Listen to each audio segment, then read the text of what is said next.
So this is the square where you come to get the black market rate. Dollar to there? 10,800. 10,800. All right, that's close enough. Can I just do 100 because I don't have space.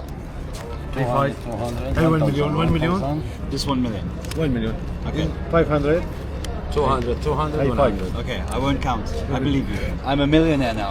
I'm a millionaire. This is like the classic joke that every tourist says when they go to an inflated country. $1,000? Yeah, 1,000. Yeah, it's $10,000? Kabir. Yeah. Okay. Big box. Now we've got to carry this all around. This is going to be an issue, and I'm going to have to trust him. I'm not going to count all this money. Maybe when I get back to my hotel, but this is Middle Eastern, so I'm going to trust him.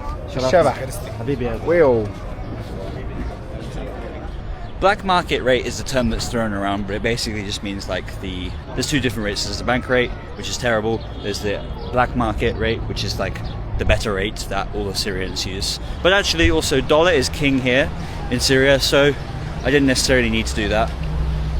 Could have just used dollar in some places, but it's always better to have the options. Okay, just walking around, you really get a feel for the place, and you see how much the sanctions, the war, the constant conflict that they've been in for the last decade or two, and especially the sanctions has had a real effect on Syria, and now they're really trying to push to remove those sanctions since this new government is trying to make reforms, but obviously this is going to take a lot of time, but it's still extremely unstable in the region, in the area. People are still, I feel like I haven't spoken to too many Syrians about it, but the overall sentiment feels like people are still wary but hopeful. But hope is a dangerous thing. There's worries that when this first happened, when the rebels took over and they ousted the leader, there was worries that Syria was just going to become another Libya, another Iraq, where the dictator fell and the country fell into an even worse economic situation.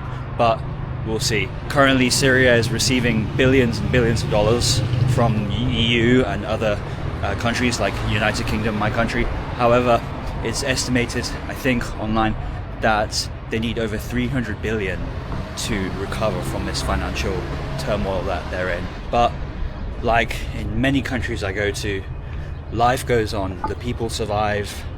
You see poverty, you see beggars, like every other country, but the people live with what they have. People adapt, and the people you meet here are no sadder or happier than the people you meet in England. In fact, I would go as far as to say that the people could be definitely happier here than in England.